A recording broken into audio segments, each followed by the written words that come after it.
Let's have the video bite, please. మా నిహారిక నిర్మించిన committee కుర్రోడు చిత్రం ఆగస్టు 9న రిలీజ్ అవబోతుంది. ఆ సినిమాని మీ అందరికంటే నేను ముందే చూడటం జరిగింది. చాలా బాగుందనిపించింది. Very impressive.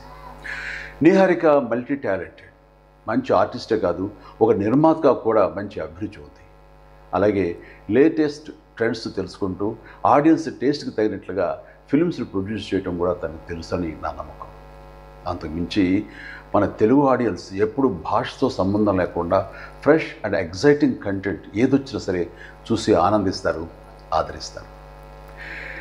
ఈ సినిమా గోదావరి జిల్లాలోని ఒక పల్లెటూరులో 11 మంది స్నేహితుల మధ్య జరిగే కథ. డైరెక్టర్ యదువంశీకి ఇది మొదటి సినిమా. ఈ సినిమాకి స్టోరీ, స్క్రీన్ ప్లే, దర్శకత్వం అన్నీ తానే చేశాడు. ఈ సినిమాతో చాలామంది కొత్త నటీనటులు పరిచయం అవుతున్నారు. ముఖ్యంగా మెయిన్ లీడ్స్గా 11 మంది అబ్బాయిలు, అలాగే 4 అమ్మాయిలు పరిచయం అవుతున్నారు. ఇది పరిశ్రమకి చాలా అవసరం. ఎదురులు రాజుకి కూడా ఇదే మొదటి థియేట్రికల్ ఫిలిం. ఇప్పటికే రిలీజ్ అయిన ఈ చిత్రం విజువల్స్కి మంచి పేరు వచ్చింది, బాగా ఆదరించారు. అనుదీప్ దేవ్ మ్యూజిక్ డైరెక్టర్గా అద్భుత విజయం సాధించిన హనుమాన్ చిత్రంలో 2 పాటలు చేశాడని తెలిసింది. ఇప్పుడు ఈ కమిటీ కుర్రోడు చిత్రానికి మొత్తం 11 సాంగ్స్ అందించాడు. అన్నీ చాలా బాగా వచ్చినాయి. ఈ చిత్రం ప్రేక్షకుల్ని అలరిస్తుందని భావిస్తున్నాను.